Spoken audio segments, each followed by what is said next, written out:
ఒక్కసారి చూడండి, ఇక్కడ యూపీఎస్సీ ఇన్ఫినిటీ ప్రోగ్రామ్ అనేది మనం లాంచ్ చేయడం జరిగింది. అయితే దీంట్లో మీకు GS prelims plus mains, NCERT foundation, current affairs, CSAT, prelims test series and mains answer writing courses అన్నీ కూడా యూపీఎస్సీ ఇన్ఫినిటీలో భాగంగా వస్తాయి. బోత్ మీకు లైవ్ ప్లస్ రికార్డింగ్ క్లాసెస్ అనేవి ఉంటాయి. అయితే ఫీజు అనేది 60,000 రూపీస్కి మనం ఇవ్వడం జరుగుతుంది with easy EMI option 5,000 per month. అయితే కోర్స్ బ్యూటీనెస్ ఏంటి అంటే మీకు లైఫ్ టైం వ్యాలిడిటీ అనేది ఉంటుంది. సో దట్ టెస్ట్ సిరీస్ అనేవి రెగ్యులర్గా రాయగలరు, ఆన్సర్ రైటింగ్ కూడా రాయగలరు, కరెంట్ అఫైర్స్ కూడా మీకు అవైలబుల్గా ఉంటుంది. అండ్ ఈ ప్రోగ్రామ్ గురించి మీకు ఏ డౌట్ ఉన్నా సరే, ఒకవేళ డెమో సెషన్స్ కూడా చూడాలి అనుకున్నా you can simply call to this number 7893899553. So far national emergency article 352 అన్ని కంప్లీట్ చేయడం జరిగింది. And next article 356 and 365 conditions అనేవి డిస్కస్ చేసుకున్నాం. Those are about president's rule and grounds of imposition discuss చేసుకున్నాం. And parliamentary approval కానీ durations కానీ ఏ విధంగా ఉంటాయో అన్నీ కూడా మనం డిస్కస్ చేసుకున్నాం. అంటే now we're discussing in detail about president's rule. అయితే ప్రెసిడెంట్స్ రూల్ అనేది ఇంపోజ్ చేసిన తర్వాత ఏ గ్రౌండ్స్ మీద ఇంపోజ్ చేస్తారు, ఈ ప్రొవిజన్స్ అన్నీ కూడా చూసుకున్నాం.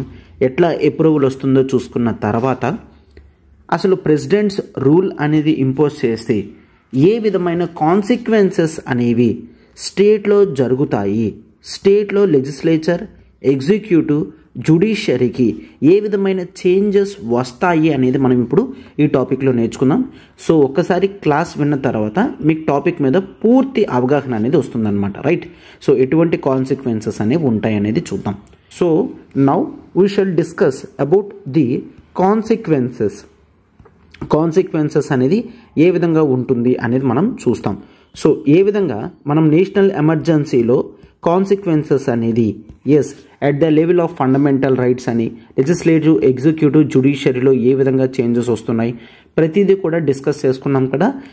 ఇక్కడ కూడా మనకి లెజిస్లేచర్ లెవెల్లో డిఫరెన్సెస్ అనేవి కనిపిస్తాయి, రైట్? లెజిస్లేచర్ అండ్ ఎగ్జిక్యూటివ్ డిఫరెన్సెస్లో ఏమైనా చేంజెస్ వస్తాయా, వస్తే ఏ విధమైన చేంజెస్ వస్తాయో మనం చూస్తాము. అండ్ అలానే స్టేట్లో మరొక బాడీ దట్ ఈజ్ జ్యుడిషియరీలో ఏమైనా చేంజెస్ వస్తాయా చూస్తాం. అయితే ఒక్కసారి క్లారిటీగా చెప్పి మళ్ళీ మనం డిస్కస్ చేద్దాం. లెజిస్లేచర్లో డిఫరెన్సెస్ అనేవి వస్తాయి. అంటే ఆర్డినరీ టైంలో ఉన్న లెజిస్లేటింగ్ కెపాసిటీస్ ఆఫ్ స్టేట్ అనేది నార్మల్గా డిస్టర్బ్ అవుతుంది ఎమర్జెన్సీ టైంలో. ఎగ్జిక్యూటివ్ కెపాసిటీస్ కూడా, స్టేట్ గవర్నమెంట్ ఎగ్జిక్యూటివ్ పవర్స్ కూడా తగ్గిపోతాయి, చేంజెస్ వస్తాయి. బట్ జ్యుడిషియరీ గుర్తుంచుకోండి, జ్యుడిషియరీలో ఎటువంటి చేంజెస్ కూడా రావు.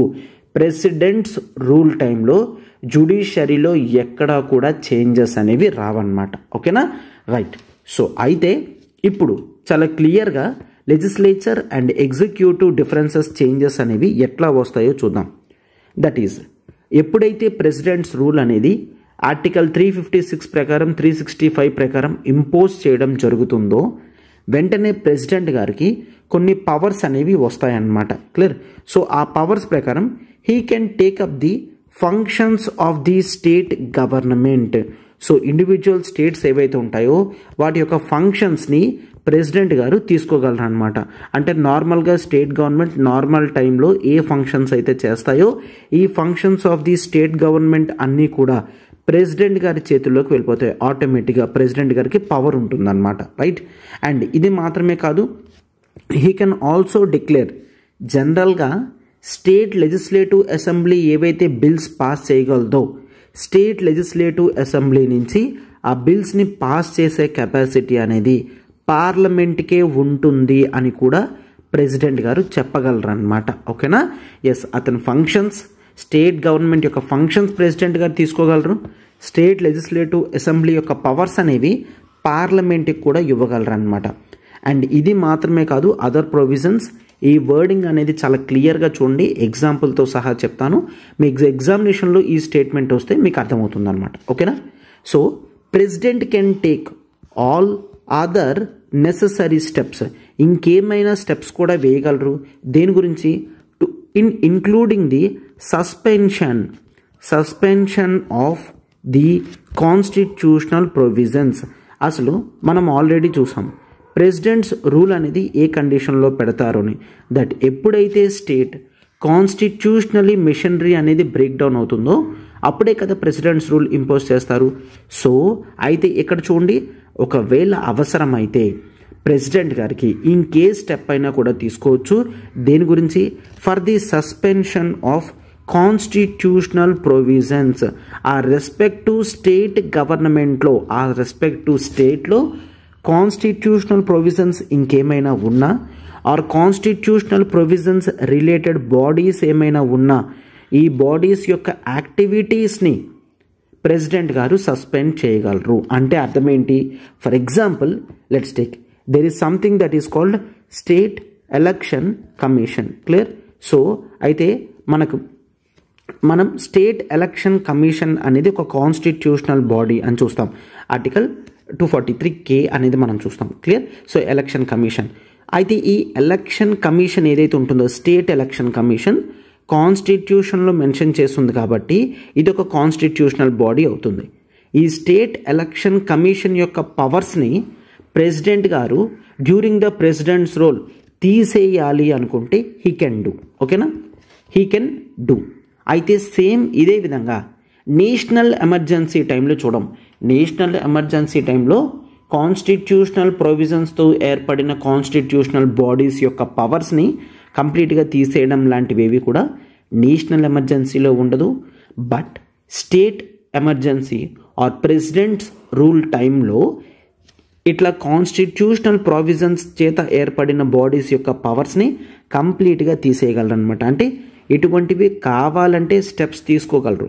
ఫర్ ఎగ్జాంపుల్ మీకు ఎగ్జామినేషన్లో స్టేట్మెంట్ ఇట్లా ఇచ్చారనుకోండి, కాన్స్టిట్యూషనల్ ప్రొవిజన్స్ చేత ఏర్పడిన కాన్స్టిట్యూషనల్ బాడీస్ని ప్రెసిడెంట్ గారు ఖచ్చితంగా ప్రెసిడెంట్స్ రూల్ టైంలో తీసేయాలి అంటే దట్ ఈజ్ రాంగ్. క్లియర్? తీసేస్తారు అన్న wrong. He can remove the powers అంటే అప్పుడు మాత్రమే స్టేట్మెంట్ అనేది ట్రూ అవుతుంది. ఖచ్చితంగా చేయాల్సిన అవసరం లేదు, కావాలంటే చెయ్యొచ్చు అని చూస్తామన్నమాట. ఓకేనా? రైట్. అయితే ప్రెసిడెంట్స్ రూల్ ఎప్పుడైతే ఇంపోజ్ చేస్తారో ఒక్కసారి చూడండి. ప్రెసిడెంట్స్ రూల్ ఇంపోజ్ ఎప్పుడైతే చేస్తారో ఈ స్టేట్ కౌన్సిల్ ఆఫ్ మినిస్టర్స్ ఉంటారు కదా, state council of ministers, state council of ministers చూస్తాము. అండ్ స్టేట్ లెజిస్లేటివ్ అసెంబ్లీ కూడా చూస్తాం. State legislative assembly. State council of ministers అంటే ఎగ్జిక్యూటివ్కి వస్తుంది, స్టేట్ లెజిస్లేటివ్ అసెంబ్లీ అంటే లెజిస్లేచర్కి వస్తుంది. అవునా? సో 3 డివిజన్స్, రెండిట్లో చేంజెస్ అనేవి జరుగుతాయని చెప్పాను కదా. సో మీరు ఇక్కడ క్లియర్గా అబ్జర్వ్ చేసినట్లయితే స్టేట్ కౌన్సిల్ ఆఫ్ మినిస్టర్స్ని ప్రెసిడెంట్స్ రూల్ ఇంపోజ్ చేసిన వెంటనే వాళ్ళని సస్పెండ్ చేయడం జరుగుతుంది. ఓకేనా? వెంటనే స్టేట్ కౌన్సిల్ ఆఫ్ ఎగ్జిక్యూటివ్ ఎవరైతే ఉంటారో, స్టేట్ కౌన్సిల్ ఆఫ్ మినిస్టర్స్ ఎవరైతే ఉంటారో వీళ్ళని సస్పెండ్ చేసేస్తారనమాట. అంటే ప్రెసిడెంట్ గారు ఇంకా క్లియర్గా చెప్పాలంటే మనకు అర్థం కావడానికి ఈ కౌన్సిల్ ఆఫ్ మినిస్టర్స్ అందరినీ కూడా డిస్మిస్ చేయడం జరుగుతుంది, including the chief minister. State council of ministers headed by chief ministers అందరినీ కూడా డిస్మిస్ చేయడం జరుగుతుంది అనమాట. అయితే మరి స్టేట్ లెజిస్లేటివ్ అసెంబ్లీని ఏం చేస్తారు? స్టేట్ లెజిస్లేటివ్ అసెంబ్లీ అనేది చూసుకున్నట్లయితే ఇక్కడ మనకి 2 యాక్టివిటీస్ అనేవి జరుగుతాయి. ఒకటి అయితే దీన్ని సస్పెండ్ అయినా చేయగలరు, డిస్మిస్ అయినా చేయగలరు. క్లియర్? సస్పెండ్ అయినా చేయగలరు, డిస్మిస్ అయినా చేయగలరు. అంటే ఇక్కడ నథింగ్ బట్ డిజాల్వ్ చేయగలరు అనమాట, డిజాల్వ్ చేసేయగలరు. డిజాల్వ్ చేయడం అంటే ఏంటి? ఒకవేళ డిజాల్వ్ చేసినట్లయితే, స్టేట్ లెజిస్లేటివ్ అసెంబ్లీని డిజాల్వ్ చేసినట్లయితే కొత్త ఎలక్షన్స్ అనేవి కావాలి, న్యూ ఎలక్షన్స్ అనేవి కండక్ట్ చేస్తారు. న్యూ ఎలక్షన్స్ అనేవి కండక్ట్ చేస్తారు.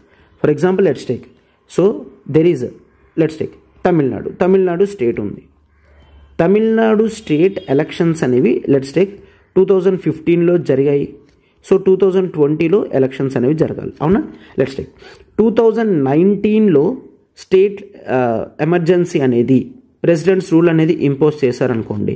సో 2020లో ఎలక్షన్స్ అనేవి కండక్ట్ చేసి కొత్త బాడీని తీసుకుంటారనమాట. ఆర్ లెట్స్ టేక్ 2015 తర్వాత 2016లోనే ఇన్ ద మీన్ టైం ఎప్పుడైనా సరే కాన్స్టిట్యూషనల్ ప్రొవిజన్స్కి అనుగుణంగా వీళ్ళు వెళ్ళడం లేదు, కాన్స్టిట్యూషనల్ మెషినరీ అనేది బ్రేక్ డౌన్ అయ్యింది అని ఒకవేళ చెప్పే ప్రెసిడెంట్స్ రూల్ అనేది ఇంపోజ్ చేశారనుకోండి, తర్వాత ఫ్రెష్ ఎలక్షన్స్ అనేవి కండక్ట్ చేయాల్సిన అవసరం లేదు. కావాలంటే అప్పుడు కూడా కండక్ట్ చేయొచ్చు. బట్ కాన్స్టిట్యూషనల్ మెషినరీ అనేది సెటరేట్ చేసినంత వరకు కూడా ఊరుకొని తర్వాత మళ్ళీ స్టేట్ లెజిస్లేటివ్ అసెంబ్లీని స్టార్ట్ చేయగలరనమాట. ఓకేనా? సో ఒకసారి చూడండి, ఏంటి స్టేట్ కౌన్సిల్ ఆఫ్ మినిస్టర్స్ అంటే స్టేట్ ఎగ్జిక్యూటివ్ ఏదైతే ఉంటుందో దాన్ని డిస్మిస్ చేస్తారు. దీన్ని డిస్మిస్ చేసిన తర్వాత పవర్స్ అనేవి గవర్నర్ గారికి ఇచ్చి under the president. Clear? So president గారి కంట్రోల్లో గవర్నర్ ఉంటారు. గవర్నర్ గారి చేత రూలింగ్ అనేది ఏర్పాటు చేయడం జరుగుతుంది. అయితే గవర్నర్ గారు with the help of chief secretary అయినా కానీ ఆర్ ఇంకెవరైనా సరే, క్లియర్? సో ఇంకెవరైనా ప్రెసిడెంట్ గారు ఎవరినైతే అపాయింట్ చేస్తారో వాళ్ళ హెల్ప్తోనైనా ఆర్ గవర్నర్ గారు చీఫ్ సెక్రటరీ హెల్ప్తోనైనా సరే స్టేట్ని రూల్ చేయడం, కంట్రోల్ చేయడం అనేది జరుగుతుందన్నమాట. రైట్? సో ఇక్కడ చూడండి, కంప్లీట్గా ప్రెసిడెంట్ గారి కంట్రోల్లో ఉంటుంది కాబట్టి దీన్ని ప్రెసిడెంట్స్ రూల్ అని జనరల్గా అంటారనమాట. రైట్? సో అయితే స్టేట్ లెజిస్లేటివ్ ఏమవుతుంది, ఎగ్జిక్యూటివ్ మనం డిస్మిస్ చేస్తున్నాం, అయితే లెజిస్లేచర్ మాత్రం అయితే సస్పెండ్ అవుతుంది, డిజాల్వ్ అవుతుంది. డిజాల్వ్ అయ్యింది అంటే కొత్త ఎలక్షన్స్ కండక్ట్ చేస్తారు, లేదు అంటే ఆల్రెడీ ఏదైతే గవర్నమెంట్ని తీసేశారో దాన్ని రీకాన్స్టిట్యూట్ చేయడం బేసిక్గా జరుగుతుందన్నమాట. రైట్? అయితే ఒకవేళ స్టేట్ లెజిస్లేటివ్ అసెంబ్లీని ఐదర్ సస్పెండ్ చేసినా ఆర్ కంప్లీట్లీ డిజాల్వ్ చేసినా సరే మనకి కొన్ని ఫంక్షన్స్ అనేవి పార్లమెంట్ చేయడం జరుగుతుంది. ఆ ఫంక్షన్స్ ఏంటో ఒక్కసారి చూడమ్మా. సో ఒకవేళ state legislative assembly either suspend అయిన తాత్కాలికంగా దాన్ని తీసేసినా ఆర్ కంప్లీట్గా డిజాల్వ్ చేసినా సరే ఈ రెండు కండిషన్స్లో కూడా ఇన్ ద మీన్ టైం ఆ టైంలో ఏం కావాలనుకున్నా పార్లమెంట్, కాన్స్టిట్యూషన్ చెప్తుందనమాట, పార్లమెంట్ కెన్ డెలిగేట్, పార్లమెంట్ కొన్ని పవర్స్ని డెలిగేట్ చేయగలది. క్లియర్? పార్లమెంట్ కెన్ డెలిగేట్ అని చూస్తాము. దీనికి స్టేట్లో కావాల్సిన చట్టాలు తయారు చేయడానికి, స్టేట్ లాస్ తయారు చేయడానికి పవర్ అనేది ప్రెసిడెంట్ గారికైనా ఇవ్వచ్చు.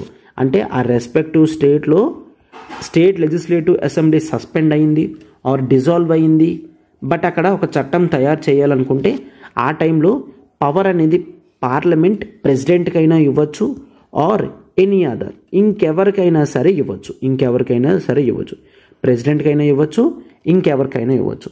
ఇది కాన్స్టిట్యూషనే క్లియర్గా చెప్తుంది. అయితే మీకు ఇక్కడ డౌట్ రావచ్చు, సార్ ముందు కండిషన్స్లో ప్రెసిడెంట్ పార్లమెంట్కి కొన్ని పవర్స్ ఇస్తారు కదా. ఎస్, ఏ విధంగా ప్రెసిడెంట్ పార్లమెంట్కి కొన్ని పవర్స్ ఇస్తారో ఇవన్నీ కూడా కాన్స్టిట్యూషన్లోనే రాసున్నాయి. కొన్ని పవర్స్ పార్లమెంట్ ప్రెసిడెంట్కి ఇస్తుంది. అంటే ఏంటి? నథింగ్ బట్ ప్రెసిడెంట్స్ రూల్ టైంలో ప్రెసిడెంట్ చెప్తారు ఇక్కడ నుంచి ప్రతిదీ కూడా నా కంట్రోల్లో జరుగుతుంది, లెజిస్లేటివ్ విషయానికి వస్తే పార్లమెంట్ చేస్తుందని. మళ్ళీ అదే పార్లమెంట్ చెప్తుంది నాకు ఇచ్చిన ఫంక్షన్స్ అనేది ఎస్ ప్రెసిడెంట్ గారికి డెలిగేట్ చేస్తున్నాను ఆర్ ఇంకెవరికైనా ఈ వ్యక్తికి డెలిగేట్ చేస్తున్నాను అని చెప్పి మళ్ళీ రిటర్న్ అనేది ఇవ్వగలదన్నమాట. ఓకేనా? రైట్. సో అయితే ఇట్లా ఫంక్షన్స్ అనేవి డెలిగేట్ చేసిన తర్వాత ప్రెసిడెంట్ కానీ ఆర్ ఎనీ అదర్ అన్నాం కదా, వాళ్ళకి పూర్తి పవర్స్ వస్తాయి. ఒక స్టేట్ లెజిస్లేటివ్ అసెంబ్లీకి ఎన్ని పవర్స్ ఉంటాయో వీళ్ళకి అన్ని పవర్స్ అనేవి ఉంటాయన్నమాట. రైట్. అయితే మనం ఏమని చూసాము, ప్రెసిడెంట్ గారు పార్లమెంట్కి ఇస్తారు. పార్లమెంట్ ఒకవేళ సెషన్లో లేదు అనుకోండి, సో ప్రెసిడెంట్ గారు మిగతా వాళ్ళకి అంటే ఎనీ అదర్ కదా వాళ్ళకి కూడా పవర్స్ అనేవి ఇవ్వగలరనమాట. అండ్ మరొకటి చూడండి, పార్లమెంట్కి పవర్స్ ఇస్తే స్టేట్ లెజిస్లేటివ్ అసెంబ్లీలో కావాల్సిన ఎక్స్పెండిచర్స్ స్టేట్కి కావాల్సిన ఎక్స్పెండిచర్స్ అనేవి నార్మల్ టైంలో స్టేట్ లెజిస్లేటివ్ అసెంబ్లీ ఇస్తుంది. ఇప్పుడు స్టేట్ లెజిస్లేటివ్ అసెంబ్లీ లేదు కాబట్టి పవర్ అనేది పార్లమెంట్కి వెళ్తుంది. పార్లమెంట్ ఒకవేళ సెషన్లో లేకపోతే ప్రెసిడెంట్ గారికి చెప్తుందనమాట, సార్ ఆ స్టేట్లో ఎక్స్పెన్సెస్ అనేవి ఉన్నాయి, సో ఆ రెస్పెక్టివ్ స్టేట్ కన్సాలిడేటెడ్ ఫండ్ నుంచి డబ్బులు తీసి వాళ్ళకి పర్మిషన్ ఇచ్చే విధంగా చూడండి అని చెప్పి పార్లమెంట్ పవర్ అనేది ప్రెసిడెంట్ గారికి ఇవ్వగలదన్నమాట. ఓకేనా? రైట్. సో ఈ విధంగా క్లియర్గా మనం ఏం చెప్పాం కదా, సో లెజిస్లేటివ్ లెవెల్లో ఏదైతే చేంజెస్ వస్తున్నాయి, ఎగ్జిక్యూటివ్ లెవెల్లో ఏం చేంజెస్ వస్తున్నాయి అనేది చూసాం. సో లెజిస్లేచర్ లెవెల్లో అంటే ఏంటి, స్టేట్ లెజిస్లేటివ్ అసెంబ్లీని సస్పెండ్ అయినా చేయగలరు, డిజాల్వ్ అయినా చేయగలరు. డిజాల్వ్ చేస్తే కొత్త ఎలక్షన్స్ అనేవి కండక్ట్ చేస్తారని చూసాం. కేవలం సస్పెండ్ చేస్తే మళ్ళీ రీకాన్స్టిట్యూట్ చేయడం జరుగుతుంది. ఓకేనా. ఎగ్జిక్యూటివ్ లెవెల్లో simply state council of ministers headed by chief మినిస్టర్ని కంప్లీట్గా సస్పెండ్ అనేది చేయడం, అంటే నథింగ్ బట్ డిస్మిస్ అనేది చేస్తారనమాట. ఓకేనా. ఎస్. అయితే ఒకటి చూడండి, స్టేట్ లెజిస్లేటివ్ అసెంబ్లీ లేదు, ప్రెసిడెంట్కి కానీ పార్లమెంట్కి కానీ పవర్ ఉంటే పార్లమెంట్ చట్టం చేసినా, ప్రెసిడెంట్ గారు ఒక చట్టం చేసినా సరే, రూల్ చేసినా సరే, లా చేసినా సరే, మనం ఇక్కడ జనరల్గా ఏం చూస్తామంటే ఒక క్రిటికల్ కండిషన్ అనేది చూస్తాం. నార్మల్గా ఫర్ ఎగ్జాంపుల్ నేషనల్ ఎమర్జెన్సీ టైంలో ఎమర్జెన్సీ టైం అనేది లెట్స్ టేక్ 1970 నుంచి 1972 ఉందనుకోండి రఫ్గా. ఫర్ ఎగ్జాంపుల్ ఈ 2 years నేషనల్ ఎమర్జెన్సీ ఉంది. ఈ టైంలో ఏవైతే చేంజెస్ తీసుకొస్తారో ఎమర్జెన్సీ కంప్లీట్ అయిన తర్వాత కొన్ని వెంటనే ఆటోమేటిక్గా మనకు వచ్చేస్తాయి. ఫర్ ఎగ్జాంపుల్ ఫండమెంటల్ రైట్స్ అనేవి వెంటనే వచ్చేస్తాయని చూస్తాం. బట్ ఈ టైంలో తయారు చేసిన చట్టాలు అనేవి నేషనల్ ఎమర్జెన్సీ కంప్లీట్ అయిన 6 months వరకు ఉండి 6 months తర్వాత అవి ఆటోమేటిక్గా క్లోజ్ అయిపోతాయి అని చూస్తాం. అవునా. అంటే వీటికి ఆటోమేటిక్ ఎక్స్పైరీ డేట్ అనేది ఉంది, ఆటోమేటిక్గా ఎక్స్పైరీ అయిపోతాయి. బట్ ప్రెసిడెంట్స్ రూల్లో చూసుకున్నట్లయితే కాస్త డిఫరెంట్గా ఉంటుందన్నమాట. During the time of presidents rule టైంలో ఏవైతే యాక్ట్స్ అనేవి తయారు చేస్తారో, చట్టాలు అనేవి తయారు చేస్తారో వీటికి ఆటోమేటిక్ ఎక్స్పైరీ అనేది ఉండదు. ఇది ప్రెసిడెంట్స్ రూల్ కంప్లీట్ అయిన తర్వాత కూడా చూడండి, ప్రెసిడెంట్స్ రూల్ కంప్లీట్ అయిన తర్వాత కూడా ఇవి కంటిన్యూ అవుతూనే ఉంటాయి. ఓకేనా. ఇవి కంటిన్యూ అవుతూనే ఉంటాయి. సార్ మరి వాటిని తీసేయాలంటే ఎలాగా? ఫర్ ఎగ్జాంపుల్ ఒక స్టేట్ లెజిస్లేటివ్ అసెంబ్లీని డిజాల్వ్ చేసేసారు, ఆ టైంలో ఒక యాక్ట్ అనేది తీసుకొచ్చారు, కొత్త స్టేట్ లెజిస్లేటివ్ అసెంబ్లీ ఎలక్షన్స్ జరిగి కొత్త మెంబర్స్ ఎలక్ట్ అయ్యారు. మరి వీళ్ళకి ఈ చట్టం వద్దు అంటే మరి ఎలా? ఎస్. అయితే పవర్ అనేది స్టేట్ లెజిస్లేటివ్ అసెంబ్లీకి ఉంది.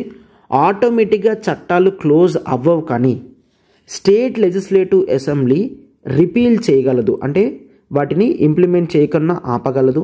ఆర్ చిన్న చేంజెస్ చేసి వాడుకోవాలనుకుంటే చేంజ్ చేసి వాడగలరు. ఆర్ కొత్తగా కావాలి అంటే రీఎనాక్టింగ్ అనేది చేయగలరు, మళ్ళీ కొత్త చట్టం చేయగలరు, ఉన్న చట్టాన్ని పూర్తిగా తీసేయగలరు, ఆర్ ఉన్న చట్టాన్ని చిన్న చేంజెస్ చేసి యూజ్ చేయగలరు. అంటే ఒకటి గుర్తుంచుకోండి, నేషనల్ ఎమర్జెన్సీ టైంలో ఆటోమేటిక్గా ఎక్స్పైరీ అయిపోతాయి. బట్ ప్రెసిడెంట్స్ రూల్ టైంలో ఆటోమేటిక్గా ఎక్స్పైరీ అవ్వవు. వాటిని స్టేట్ లెజిస్లేటివ్ అసెంబ్లీ రిపీల్ అయినా చేయగలదు, చేంజ్ అయినా చేయగలదు, రీఎనాక్ట్ అయినా చేయగలదు. అంతే తప్ప 6 months ఉండి క్లోజ్ అయిపోతాయి అట్లాంటి కండిషన్స్ ఏవి కూడా లేవు. Right. So this is about legislature and executive. Judiciary already చెప్పాను. జుడిషియరీని ఏ విధంగా కూడా ప్రెసిడెంట్ గారు టచ్ చెయ్యలేరు. అయితే చూడండి, ఇందాక మనం చెప్పాను కదా, కాన్స్టిట్యూషనల్ ప్రొవిజన్స్ బాడీ ఏవైతే ఉన్నాయో స్టేట్లో వాటిని ప్రెసిడెంట్ సస్పెండ్ చేయగలరని చెప్పాం కదా. మరి స్టేట్ హైకోర్టు కూడా మనకి కాన్స్టిట్యూషన్లో మెన్షన్ చేసి ఉంటుంది, అది కూడా కాన్స్టిట్యూషనల్ బాడీయే కదా. అయినప్పటికీ కూడా జుడిషియరీ అనేది సెపరేట్ ఆర్గాన్ కింద చూస్తాము. ప్రెసిడెంట్ గారికి స్టేట్ హైకోర్టుని వాటి యొక్క పవర్స్ని టచ్ చేసే కెపాసిటీ ప్రెసిడెంట్ గారికి కాన్స్టిట్యూషన్ ఇవ్వలేదన్నమాట. ఓకేనా. సో ఈ విధంగా కంప్లీట్గా ప్రెసిడెంట్స్ రూల్ అనేది చూస్తాం. సో ఎందుకు వస్తుంది, కండిషన్స్ ఏంటి, ఎట్లా రివోక్ చేయగలము, అండ్ అది ఉన్నప్పుడు కాన్సిక్వెన్సెస్ ఏంటి, ప్రతిదీ కూడా చూసాం. నౌ మనకి ఇంకా కాస్త క్లారిటీ రావడానికి ఆర్టికల్ 352 అండ్ 356 యొక్క డిఫరెన్సెస్ అనేవి మనం క్లియర్గా చూసుకున్నామంటే ఇంకా క్లియర్గా మీకు టాపిక్ అంతా కూడా అర్థమవుతుంది అనమాట. ఓకేనా. సో ఇప్పుడు article 352 that is national emergency, article 356 and 365 president's rule టైంలో ఉన్న డిఫరెన్సెస్ అనేవి మనం ఇప్పుడు క్లియర్గా డిస్కషన్ చేసుకుందాం. రైట్. ఎస్. అయితే ఇక్కడ ఒక్కసారి చూస్తే 352లో కండిషన్స్ అనేవి ఇచ్చారు. అయితే war, external aggression and armed rebellion అన్న కండిషన్స్ ఉన్నాయి. ప్రెసిడెంట్స్ రూల్ టైంలో war, external emergency, armed rebellion లేదు. Failure or break down of constitutional machinery అని చూస్తాం. కాన్స్టిట్యూషనల్ మెషనరీ బ్రేక్ డౌన్ అయితే 356 అనేది ఇంప్లిమెంట్ చేయడం జరుగుతుంది. అండ్ ఇది మాత్రమే కాదు, నేషనల్ ఎమర్జెన్సీ ఉన్నప్పుడు స్టేట్ ఎగ్జిక్యూటివ్ కానీ స్టేట్ లెజిస్లేటివ్ కానీ సస్పెండ్ చేయాల్సిన అవసరం లేదు. పార్లమెంట్కి, గుర్తుంచుకోండి ఈ వర్డింగ్ అనేది చాలా ఇంపార్టెంట్, పార్లమెంట్కి స్టేట్ లెజిస్లేటివ్ అసెంబ్లీతో పాటు కాన్కరెంట్ పవర్స్ అనేవి వస్తాయి. అంటే మనం నేషనల్ ఎమర్జెన్సీ అప్పుడు చూసుకున్నాం, నేషనల్ ఎమర్జెన్సీ టైంలో స్టేట్ యొక్క లెజిస్లేటివ్ పవర్స్ని పార్లమెంట్ తీసుకోగలదు, చట్టం తయారు చేయగలదు. దాన్ని కాన్కరెంట్ పవర్స్ అని అంటాం. బట్ ఆ టైంలో ఈవెన్ స్టేట్ లెజిస్లేటివ్ అసెంబ్లీ కావాలి అనుకున్నా సరే అదే సబ్జెక్ట్ మీద కొత్త చట్టం కూడా తయారు చేయగలదు. అంటే పార్లమెంట్కి కేవలం కాన్కరెంట్ అంటే స్టేట్ లెజిస్లేటివ్ అసెంబ్లీతో పాటు పవర్స్ అనేవి ఉంటాయి, ఎక్స్క్లూజివ్గా కాదు. బట్ మనం ప్రెసిడెంట్స్ రూల్లో మాత్రం పార్లమెంట్కి ఎక్స్క్లూజివ్ పవర్స్ అనేవి ఉంటాయి. పార్లమెంట్కి ఎక్స్క్లూజివ్ పవర్స్ ఉంటాయి. ఎందుకు? మనం ప్రెసిడెంట్స్ రూల్ టైంలో క్లియర్గా స్టేట్ లెజిస్లేటివ్ అసెంబ్లీని అయితే సస్పెండ్ అయినా చేస్తాము తాత్కాలికంగా, ఆర్ కంప్లీట్గా డిజాల్వ్ అయినా చేస్తాం. కాబట్టి పార్లమెంట్కి ఎక్స్క్లూజివ్ పవర్స్ ఉంటాయి. ఇక్కడ కాన్కరెంట్ పవర్స్ అనేవి నేషనల్ ఎమర్జెన్సీ టైంలో మనం చూస్తామన్నమాట. ఓకేనా? ఎస్. అండ్ ఇది చూడండి, నేషనల్ ఎమర్జెన్సీ టైంలో పవర్ అనేది కేవలం పార్లమెంట్కే ఉంటుంది. స్టేట్ సబ్జెక్ట్స్ మీద చట్టం తయారు చేయడానికి, క్లియర్, చట్టాలు తయారు చేయడానికి కేవలం పవర్ అనేది పార్లమెంట్కే ఉంటుంది. బట్ ప్రెసిడెంట్స్ రూల్లో పవర్ అనేది పార్లమెంట్ ఇంకెవరికైనా సరే కూడా ఇవ్వగలదు. ఎనీ అదర్ ప్రెసిడెంట్కైనా ఇవ్వగలదు, ఇంకెవరికైనా సరే చట్టం తయారు చేసే పవర్ అనేది ఇవ్వగలదు అని చూస్తున్నాం. మనం ఇక్కడ మ్యాక్సిమం టైం అనేది ఏం లేవు, మ్యాక్స్ టైం అనేది లేవు. ఎవ్రీ 6 monthsకి కూడా రెన్యువల్ చేయాలని చూస్తాం. బట్ ప్రెసిడెంట్స్ రూల్లో మ్యాక్సిమం టైం అనేది 3 years అని చూస్తాము, మ్యాక్సిమం 3 years అని చూస్తాం. 44th కాన్స్టిట్యూషనల్ అమెండ్మెంట్ ఏం చెప్పింది? 1 year దాటాలి అంటే ఒక 2 criteria అనేవి చెప్పడం జరిగింది, అవునా? But in the mean time every 6 monthsకి కూడా రెన్యువల్ అనేది జరగాలి అని మనం చూసాం, రైట్? అండ్ ఇది మాత్రమే కాకుండా ఇక్కడ సెంటర్ స్టేట్ రిలేషన్స్ అనేవి కంప్లీట్గా మాడిఫై అవ్వడం జరుగుతుంది. బట్ ఇక్కడ మాడిఫై కాదు, స్టేట్ అనేది సెంటర్ కంట్రోల్లోకి పూర్తిగా వెళ్ళిపోతుంది అనమాట. సెంటర్ కంట్రోల్లోకి పూర్తిగా వెళ్ళిపోతుంది. అసలు స్టేట్ గవర్నమెంట్ ఎగ్జిస్టెన్స్ కూడా మనకి ఇక్కడ కనిపించదు అనమాట, right? Yes. And national emergency అనేది స్పెషల్ మెజారిటీతో మనం పాస్ చేస్తాం, అవునా? Special majority. But president's rule మాత్రం సింపుల్ మెజారిటీ సరిపోతుంది, సింపుల్ మెజారిటీ. సేమ్ రివోకింగ్ కూడా మనకి ఇక్కడ లోక్సభ పవర్స్ ఉన్నాయి, లోక్సభ రివోక్ చేయగలదు. బట్ ఇక్కడ లోక్సభ రివోకేషన్ పవర్స్ అట్లాంటివి ఏవి కూడా డిస్కషన్ అనేది జరగలేదన్నమాట. ప్రెసిడెంట్ గారే ఎప్పుడైతే ప్రెసిడెంట్స్ రూల్ తీసేయాలనుకుంటారో అప్పుడు అతనే ఆటోమేటిక్గా రివోక్ చేయగలరు. ఓకేనా? సో ఐ థింక్ దీంతో చాలా క్లియర్గా national emergency and state emergency మధ్యలో ఉన్న డిఫరెన్సెస్ అనేవి మీకు అర్థమయ్యాయి. అయితే ఆర్టికల్ 356 అనేది కొన్ని కండిషన్స్లో యూజ్ చేశారు. ఆ కండిషన్స్ ఏంటి?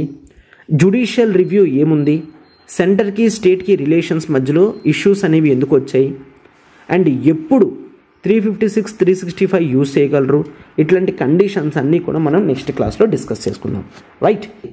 There is some use of article 356. Article 356 అనేది మనకి ఇండిపెండెన్స్ వచ్చిన తర్వాత, కాన్స్టిట్యూషన్ వచ్చిన తర్వాత యూజ్ చేయడం అనేది జరిగింది.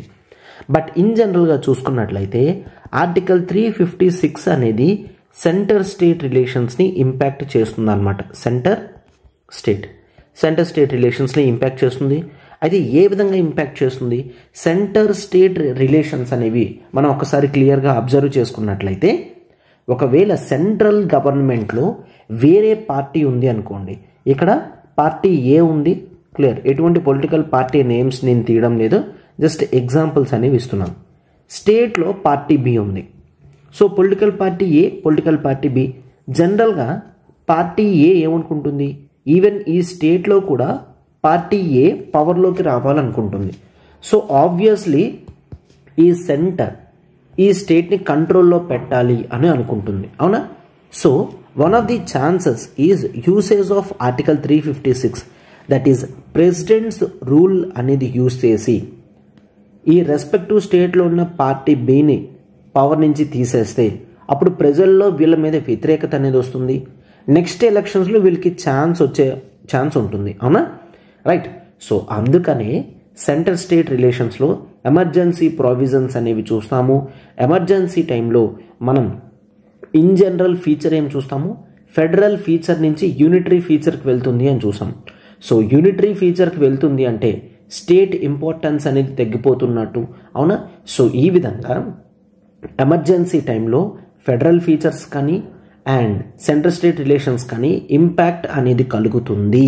సో అందుకే ఎమర్జెన్సీ ప్రొవిజన్స్ అనేవి సెంటర్ స్టేట్ రిలేషన్స్లో one of the important condition కింద మనం చూస్తామన్నమాట, రైట్? ఎస్. అయితే కాన్స్టిట్యూషన్ వచ్చిన తర్వాత 1950 తర్వాత చూసుకున్నట్లయితే దాదాపుగా ఇప్పటికీ more than 125 times president's rule అనేది డిఫరెంట్ స్టేట్స్లో ఇంప్లిమెంట్ చేయడం జరిగింది. దాదాపుగా మోస్ట్ స్టేట్స్లో ప్రెసిడెంట్స్ రూల్ అనేది ఈ పాటికే ఒకసారైనా ఆర్ 2-3 సార్లైనా ప్రెసిడెంట్స్ రూల్ అనేది ఇంపోజ్ చేసి ఉన్నారనమాట, ఓకేనా?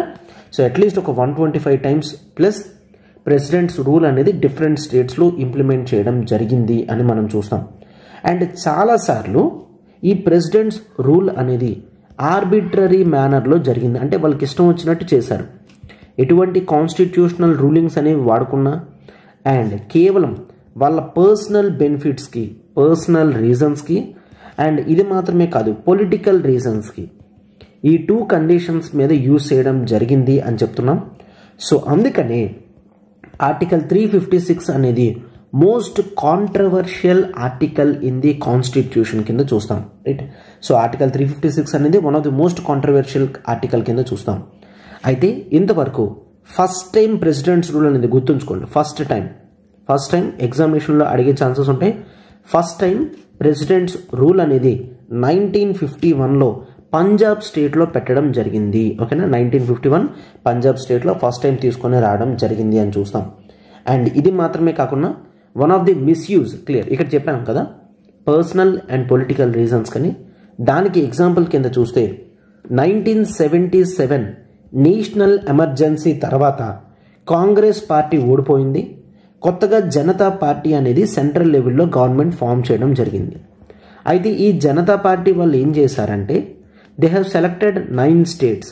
ఈ 9 స్టేట్స్లో కూడా కాంగ్రెస్ రూలింగ్లో ఉందన్నమాట. ఈ 9 స్టేట్స్ కూడా కాంగ్రెస్ రూలింగ్లో ఉంది. ఈ స్టేట్స్లో ఆర్టికల్ 356 అనేది యూజ్ చేసి ఇక్కడ ఉన్న కాంగ్రెస్ గవర్నమెంట్స్ని కూల్ చేయడం జరిగింది. అంటే ఇక్కడ ప్యూర్లీ పొలిటికల్ రీజన్స్తో ఆర్టికల్ 356ని మిస్యూజ్ చేశారు. అండ్ సేమ్ 1980లో ఎలక్షన్స్లో జనతా పార్టీ ఓడిపోయింది, మళ్ళీ కాంగ్రెస్ పార్టీ పవర్లోకి వచ్చింది. కాంగ్రెస్ పార్టీ మళ్ళీ పవర్లోకి వచ్చిన వెంటనే సేమ్ వాళ్ళు కూడా దే హ్యావ్ సెలెక్టెడ్ 9 స్టేట్స్. ఈ 9 స్టేట్స్లో ఎక్కడైతే Janata party or non Congress parties ఉన్నాయో అక్కడ కూడా ఆర్టికల్ 356 యూజ్ చేసి ప్రెసిడెంట్స్ రూల్ అనేది ఇంపోజ్ చేయడం జరిగింది. సో దీంతో క్లియర్గా ద మిస్యూజ్ ఆఫ్ ఆర్టికల్ 356 అనేది మనకి క్లియర్గా కనిపిస్తుంది అనమాట, రైట్?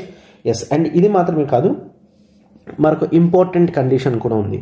దట్ ఈస్ 1992లో 3 BJP ruled state, BJP ruled state 3 BJP ruled states like మధ్యప్రదేశ్లో కానీ, హిమాచల్ ప్రదేశ్లో కానీ, రాజస్థాన్, ఈ 3 స్టేట్స్లో ప్రెసిడెంట్స్ రూల్ అనేది ఇంపోజ్ చేయడం జరిగింది. But on the grounds of religious things, clear, on the grounds of religious conditions, religious organisations basis మీద ఈ 3 స్టేట్స్లో బీజేపీ రూల్డ్ స్టేట్స్లో ప్రెసిడెంట్స్ రూల్ ఇంపోజ్ చేశారు. బట్ ఈ కేసు గురించి మనకి 1994లో ఇంపార్టెంట్ కేసు ఉంది, that is SR Bommai case.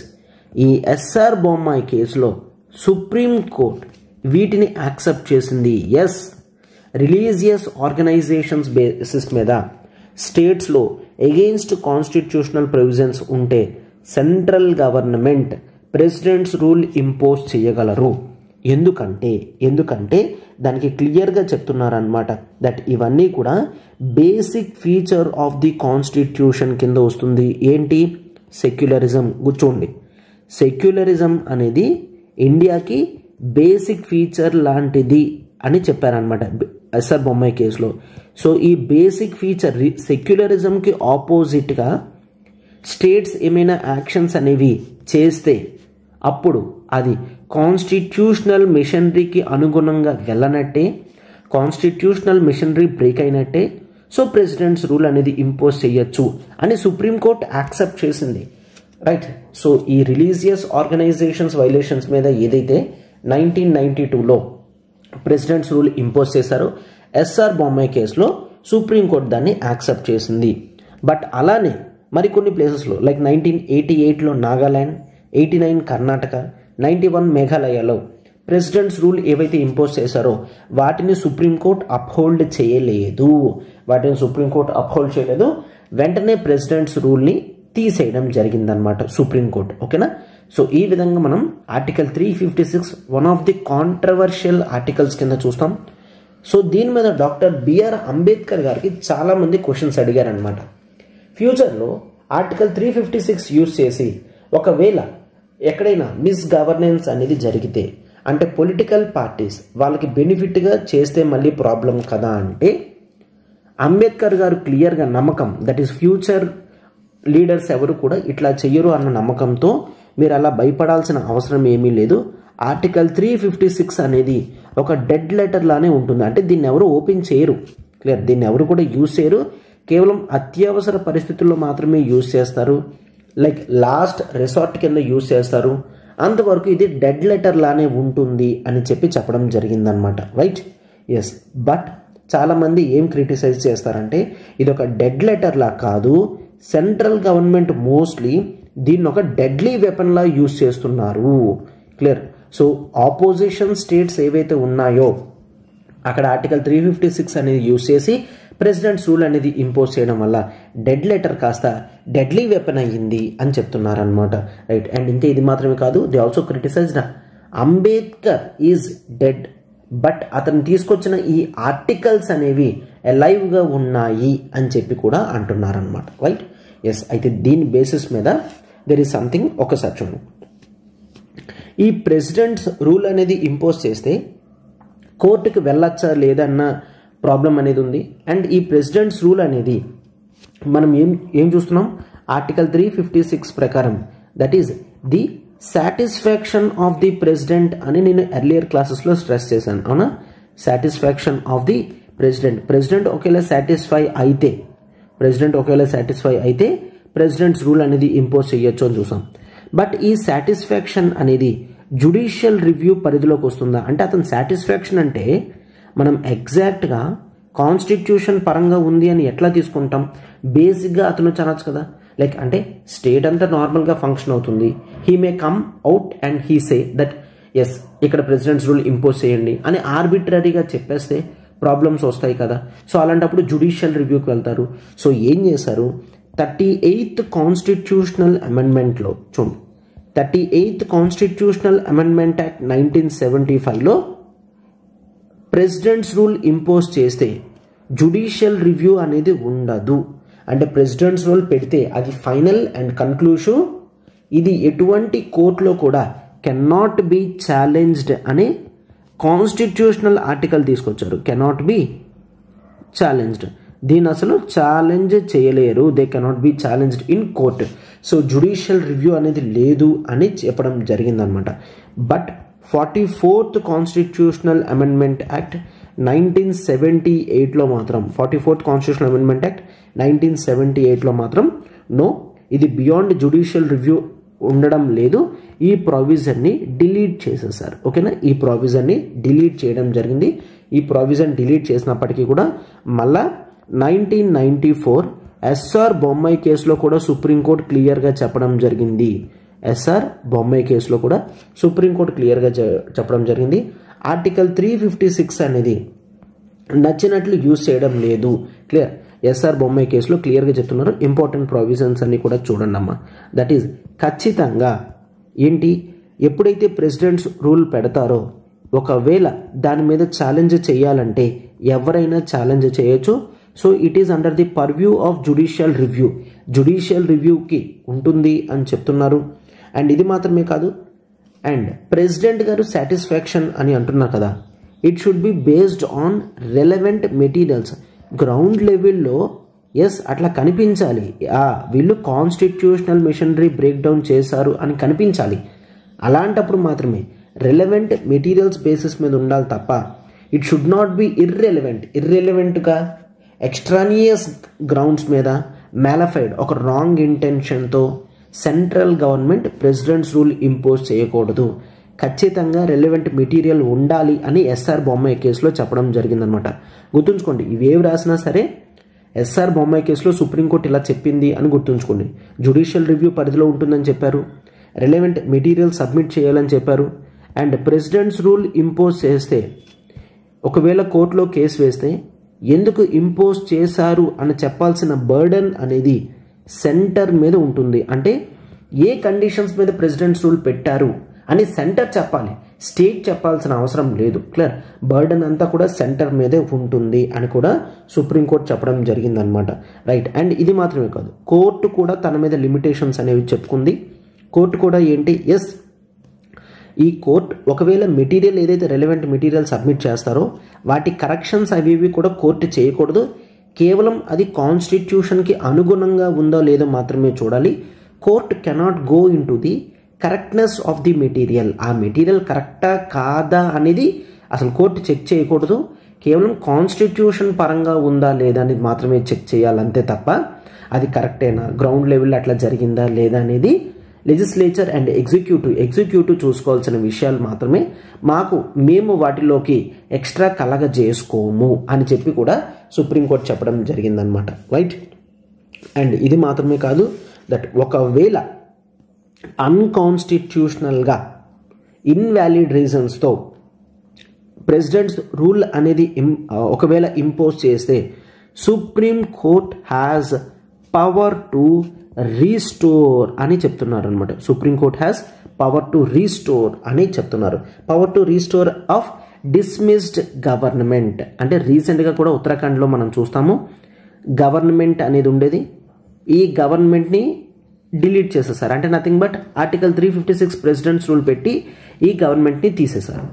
వీళ్ళు సుప్రీంకోర్టుకి వెళ్ళారు. సుప్రీంకోర్టులో సెంట్రల్ గవర్నమెంట్ నిర్ణయం తప్పు అని చెప్పి మళ్ళా ఉత్తరాఖండ్ స్టేట్లో గవర్నమెంట్ని, పాత గవర్నమెంట్నే మళ్ళీ రీస్టోర్ చేయడం అనేది జరిగింది. అంటే సుప్రీంకోర్టుకి పవర్ టు రీస్టోర్ అనేది ఉంది అని మనం చూస్తామన్నమాట. రైట్, అండ్ ఇది మాత్రమే కాదు, స్టేట్ లెజిస్లేటివ్ అసెంబ్లీ అనేది గుర్తుంచుకోండి, ప్రెసిడెంట్స్ రూల్ పెట్టినట్లయితే స్టేట్ లెజిస్లేటివ్ అసెంబ్లీ తాత్కాలికంగా ముందు సస్పెండ్ అవుతుంది, అంతే సస్పెండ్ అవుతుంది. ఎప్పుడైతే పార్లమెంట్ అప్రూవల్ అనేది వస్తుందో మనం చూస్తాం కదా, దట్ ప్రెసిడెంట్స్ రూల్ ఇంపోజ్ చేసిన వితిన్ 2 months లోపల పార్లమెంట్ అప్రూవల్ రావాలి కదా. పార్లమెంట్ అప్రూవల్ వచ్చిన తర్వాత మాత్రమే కావాలి అనుకుంటే ఈ స్టేట్ లెజిస్లేటివ్ అసెంబ్లీని పూర్తిగా డిస్మిస్ చేసేయగలరు. ఓకేనా, పూర్తిగా డిస్మిస్ చేసేయగలరు అంటే తీసేయగలరు అనమాట. కంప్లీట్గా డిస్మిస్ అంటే నథింగ్ బట్ డిజాల్వ్ చేసేయగలరు. Dissolve, clear, I will write as dissolve అంటే కేవలం ఇనీషియల్గా ఆ స్టేట్ గవర్నమెంట్ని సస్పెండ్ మాత్రమే, స్టేట్ లెజిస్లేటివ్ అసెంబ్లీని సస్పెండ్ మాత్రమే చేయగలరు. పార్లమెంటరీ అప్రూవల్ వచ్చిన తర్వాత మాత్రమే డిజాల్వ్ చేయాలి. ఎందుకు, ఒకవేళ పార్లమెంటరీ అప్రూవల్ రాకపోతే ఆ రెస్పెక్టివ్ స్టేట్ లెజిస్లేటివ్ అసెంబ్లీ ఆటోమేటిక్గా రీస్టోర్ అయిపోవాలి అన్న ఉద్దేశంతో ఈ ఎక్స్ట్రా కండిషన్ని కూడా ఎస్ఆర్ బొమ్మాయి కేసులో సుప్రీంకోర్టు చెప్పిందనమాట. రైట్, అండ్ ఇది మాత్రమే కాదు, సెక్యులరిజం అనేది బేసిక్ ఫీచర్. సో సెక్యులరిజంకి అగెయిన్స్ట్గా స్టేట్స్లో యాక్టివిటీస్ అనేవి జరుగుతున్నాయి అంటే అప్పుడు కావాలంటే ప్రెసిడెంట్స్ రూల్ ఇంపోజ్ చేయొచ్చు. సెక్యులరిజం అనేది proper ground to impose presidents rule అని చెప్తున్నారనమాట. రైట్, అండ్ ఇది మాత్రమే కాదు, ఒకవేళ స్టేట్ లెజిస్లేటివ్ అసెంబ్లీలో ఒక గవర్నమెంట్కి మెజారిటీ సపోర్ట్ ఉందా లేదా అనేది ఆ ఫ్లోర్ మీద మాత్రమే చెక్ చేయాలి. ఎందుకంటే హిస్టారికల్గా కొన్ని రాంగ్స్ కూడా ఉన్నాయి. ఏంటి, ప్రెసిడెంట్ గారు ఆర్ గవర్నర్ గారు వాళ్ళ ఆఫీస్కి పిలిచి సపోర్ట్ ఉందా లేదా అని చెక్ చేయడం అనేది జరిగేది. సో అట్లాంటప్పుడు కొన్ని మ్యానిపులేషన్స్ అనేవి జరిగేవి అనమాట. సో అలా కాకుండా కేవలం హౌస్ని కండక్ట్ చేసి ఫ్లోర్ ఆఫ్ ది హౌస్లో మాత్రమే ఆ గవర్నమెంట్కి సపోర్ట్ ఉందా లేదా అని చెక్ చేసి ఒకవేళ గవర్నమెంట్కి సపోర్ట్ లేకపోతే అప్పుడు మాత్రమే ప్రెసిడెంట్స్ రూల్ ఇంపోజ్ చేయాలి అని చెప్తున్నారనమాట. రైట్. అండ్ ఇది మాత్రమే కాదు, సెంట్రల్ గవర్నమెంట్లో గవర్నమెంట్స్ మారిన వెంటనే స్టేట్స్లో ప్రెసిడెంట్స్ రూల్ లైక్ 1977-80లో ఇంపోజ్ చేశారని చెప్పాం కదా, అట్లా ఇంపోజ్ చేయడానికి లేదు అని చెప్తున్నారనమాట. అండ్ ఇది మాత్రమే కాదు, ఎస్ఆర్ బొమ్మాయి కేసులో సుప్రీంకోర్టు చాలా క్లియర్గా చెప్తుంది. ఏంటి, ఆర్టికల్ 356 అనేది ఎక్సెప్షనల్గా వాడాలి తప్ప కంటిన్యూస్గా యూజ్ చేయడానికి లేదు. లాస్ట్ రిసార్ట్లోనే అంబేద్కర్ గారు చెప్పినట్టు లాస్ట్ రిసార్ట్లోనే యూజ్ చేయాలి అని చెప్తున్నారనమాట. సో ఇవన్నీ కూడా ఎస్ఆర్ బొమ్మాయి కేసులో మనం చూస్తాం. జ్యుడిషియల్ రివ్యూ పరిధిలో ఉంటుంది. రిలవెంట్ మ్యాటర్స్ అనేవి సబ్మిట్ చేయాలి, మెటీరియల్స్ అనేవి. బర్డన్ అనేది సెంటర్ మీద ఉంటుంది. గవర్నమెంట్ని కావాలంటే రీస్టోర్ చేయగలరు. స్టేట్ లెజిస్లేటివ్ అసెంబ్లీ ఇనీషియల్గా సస్పెండ్ అవుతుంది. పార్లమెంటరీ అప్రూవల్ వచ్చిన తర్వాత మాత్రమే డిజాల్వ్ అవుతుంది. సెక్యులరిజం అనేది ఒక ఫీచర్ కింద చూస్తాం. ఫ్లోర్ ఆఫ్ ది హౌస్లో మాత్రమే సపోర్ట్ చెక్ చేయాలి. కొత్త పొలిటికల్ పార్టీస్ సెంటర్లో ఫార్మ్ అయితే స్టేట్స్లో వాటిని సస్పెండ్ చేయకూడదు. ఆర్టికల్ 356 అనేది rarest of the rarest, like last రిసార్ట్లో మాత్రమే యూజ్ చేయాలి అని చెప్తున్నారు. అండ్ ఇది మాత్రమే కాకుండా మనం ఓవరాల్గా సెంటర్ స్టేట్ రిలేషన్స్ కానీ ఎస్ఆర్ బొమ్మాయి కేసు కానీ చూసుకున్నట్లయితే there are few grounds like ఎప్పుడు ప్రాపర్గా అంటే proper reasons to use article 356 అనేది చూస్తాం. ఆర్టికల్ 356 యూజ్ చేయడానికి ప్రాపర్ రీజన్స్ అనేవి మనం చూస్తున్నాం. ఆ ప్రాపర్ రీజన్స్ ఏంటో ఒక్కసారి చూడండి. దట్ ఒకవేళ హంగ్ అసెంబ్లీ అనేది ఏర్పడింది అనుకోండి, ఎలక్షన్స్ అయ్యాయి, హంగ్ అసెంబ్లీ ఏర్పడింది. హంగ్ అసెంబ్లీ అంటే ఎవరికి కూడా మెజారిటీ లేకపోవడం, క్లియర్. సో ఎవరికి కూడా మెజారిటీ లేకపోతే అప్పుడు మనం హంగ్ అసెంబ్లీ అనేది చూస్తాం. సో హంగ్ అసెంబ్లీ అనేది చూసినప్పుడు క్లియర్గా ఇక్కడ గవర్నమెంట్ ఫామ్ చేయలేరు కాబట్టి అప్పుడు మనం ఏం చూస్తాము, కొత్త ఎలక్షన్స్ అనేవి కండక్ట్ చేయాలి కాబట్టి ప్రెసిడెంట్స్ రూల్ అనేది ఇంపోజ్ చేస్తారనమాట. రైట్. సో ఇది చూస్తాం. ఆర్ 2 పొలిటికల్ పార్టీస్ కూడా ఎగ్జాక్ట్గా నెంబర్ ఆఫ్ సీట్స్ అనేవి వచ్చాయి అనుకోండి, అలాంటి టైంలో కూడా హంగ్ అసెంబ్లీ అనేది ఏర్పడుతుంది అనమాట. రైట్.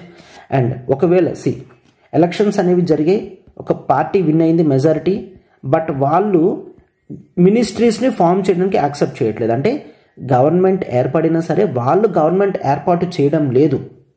అలాంటప్పుడు కూడా గవర్నర్ గారు ప్రెసిడెంట్స్ రూల్ ఇంపోజ్ చేయమని ప్రెసిడెంట్కి లెటర్ రాయగలరు.